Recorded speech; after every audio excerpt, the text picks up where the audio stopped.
Hello everyone, welcome to part 1 of Are We Born Sinners? If you're new to the channel, please consider subscribing, and all of you who are returning, I thank you so much for coming back. Please leave your comments, you guys, and let me know what you think about this topic, and also give a thumbs up to the video if you enjoy the content. So let's just get started with this particular topic. What is this supposed fall of mankind? First of all, let me just say this. Genesis is supposed to be the beginning, right? The beginning of all of humanity. So that means that Genesis would be like the foundation.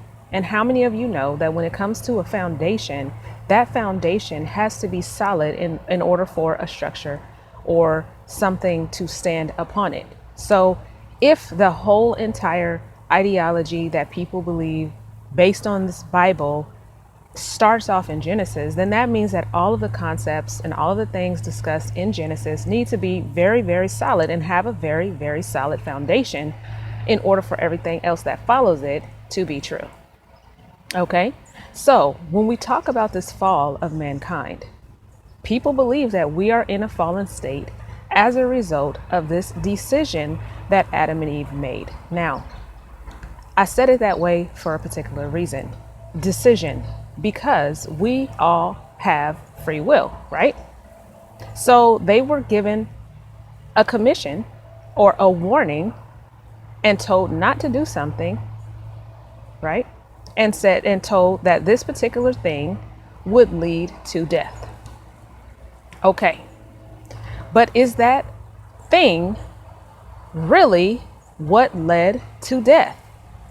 Let's just really analyze what actually led to their death. I know what it says, and I know what we've been taught, that it has to do with them defying God, not listening to God, and therefore dying as a result of this, right? Because he told them they would die, and we all believe that the reason that he told them that they would die is because they didn't listen to him. But is that really the reason that it states in Genesis? Well, as we know in Genesis 3, when the serpent was speaking to Eve, he tells Eve that God surely knows that when you eat of it, you will become like God, knowing good and evil, right? So what happens as a result of them eating of it? Well, in verse 22 of chapter 3, we see, I'm gonna put Jehovah, as many of you know, I use the name Jehovah, even though I don't believe that that's God's name, but I'm in the New International Version also. It says, "And Jehovah God said, the man has now become like one of us, knowing good and evil. He must not be allowed to reach out his hand and take also from the tree of life and eat and live forever." Okay. So it's saying here, or God is saying here, that the man has become like one of us, knowing good and evil. Now, who the us is, I'm going to let you guys discuss that.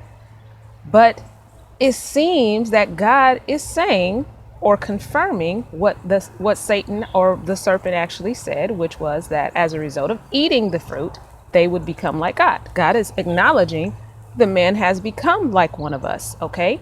Knowing good and evil. So this is my question.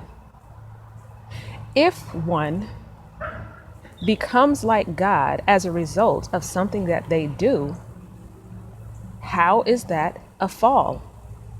Why do we consider this to be a fallen state if we became, or if they became like God? Isn't that the whole concept of everything that we're supposed to be trying to do in this day and age? We have the example of Jesus, who supposedly came to earth to show us what God is and how God is. So now we're supposed to, model after his footsteps so we could become like Jesus, to become like God, right?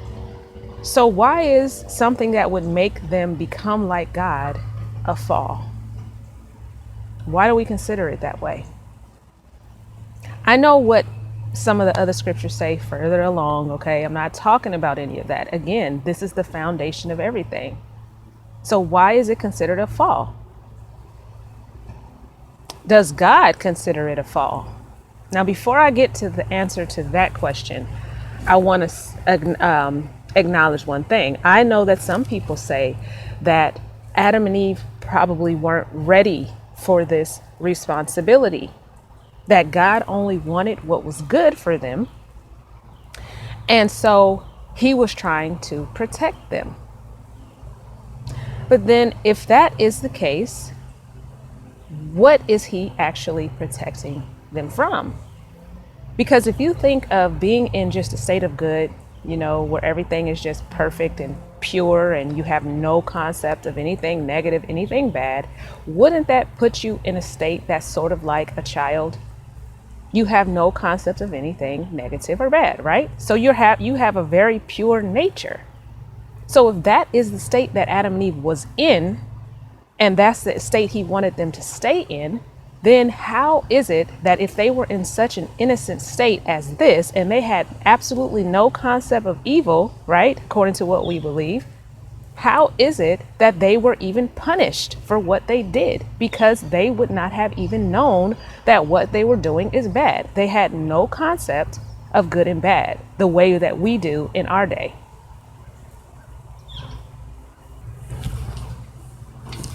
So the vantage point that we are coming from in our day is that we need to choose to worship God, right? We need to choose to do his will, which is doing what is good and pleasing to him, right? But when it came to Adam and Eve, they were not given that choice. It does not say anything about listen to me or else.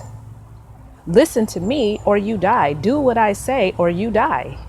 It's not about doing what God says. That's not what is told to the man. Yes, God tells him not to do it, but he tells him the reason why he's telling them not to do it is because if you eat the fruit, you will die. So it makes it sound like it has something to do with eating of the fruit, not defying God. If a parent were to tell their child, don't drink that, because if you drink it, you will get sick. And the reason why the parent is saying that is because the drink is actually poison. Okay? So they're telling them the result of drinking it. They're telling them not to do it, but they're telling them that the reason is because they will get sick if they drink it. But the reason why they're getting sick is as a result of the drink, not because they didn't listen. So this is the same situation. But we have it in our mind that this fallen state happened because they didn't listen to God, that they made a decision to choose for themselves what is good and evil versus listening to what God said, which would have been the good thing to do. But that's not what it's saying. God is telling him, the man, not to eat it because if he eats it, he will die. So the dying is connected to the tree.